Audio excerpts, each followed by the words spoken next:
नमस्कार. आज आपण डाळिंब फळाबद्दल माहिती बघणार आहोत. डाळिंबात कॅल्शियम, मॅग्नेशियम, फॉस्फरस, लोह, सोडियम, पोटॅशियम, तांबे, गंधक, क्लोरीन तसेच जीवनसत्व ब आणि क विपुल प्रमाणात असते. डाळिंब हे शक्तिवर्धक फळ आहे. डाळिंब वात, पित्त, कफाचे शमन करते, म्हणून डाळिंब त्रिदोषनाशक समजले जाते. डाळिंबाच्या सेवनाने थकवा तात्काळ दूर होऊन शक्ती येते. ज्या मुलांची वाढ, शारीरिक विकास मंद गतीने होत असेल, मुले कमजोर असतील, तर अशा मुलांना डाळिंब अवश्य दिले पाहिजे. डाळिंबात पॉलिफिनॉल या अँटीऑक्सिडंटचे प्रमाण भरपूर असते. हे अँटीऑक्सिडंट घटक मानवी शरीरातील पेशींची हानी टाळते. त्याचप्रमाणे शरीरातील हानिकारक मुक्त कणांना अटकाव करते. तसेच डाळिंबात इतर फळांपेक्षा लोह आणि तांबे जास्त असते. वृद्धापकाळात हे घटक शरीरात कमी होतात, त्यामुळे पेशींची कार्यक्षमता कमी होऊन वृद्धावस्था लवकर येते. डाळिंबाचे महत्त्व लक्षात घेऊन वृद्धापकाळात एका डाळिंबाचा रस अवश्य घ्यावा.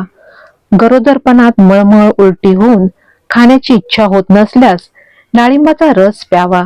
मुले जेवू इच्छित नसल्यास त्यावेळेस डाळिंबाचे दाणे किंवा रस दिल्यास रुची उत्पन्न होऊन भूक लागते. कारण डाळिंबातील कडू व तुरट रस भूक वाढवून रुची उत्पन्न करते.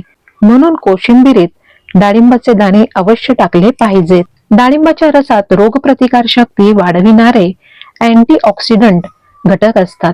हे हानिकारक जंतूंना नष्ट करतात. टायफॉइड, इन्फ्लुएन्झा, कॉलरा, ज्वर अशा आजारात डाळिंब खाल्ल्यास किंवा रस दिल्यास त्वरित आराम पडतो. डाळिंब खाताना बियांसहित दातांद्वारे बारीक चावून खाल्ल्यास दातांची खोलपर्यंत सफाई होते. डाळिंब खाताना बियांबरोबर जो पातळ पापुद्रा असतो तोही थोड्या प्रमाणात खाल्ल्यास कफ कमी होतो. कफ वाढल्यास डाळिंबाच्या वाळलेल्या सालीचा काढा दिल्यास कफ पातळ होतो. यासाठी डाळिंबाची साल नेहमी वाळवून घरात ठेवावी. डाळिंबाच्या 3 प्रकारच्या जाती असतात. काही डाळिंबे अत्यंत गोड असतात, तर काही तुरट असतात.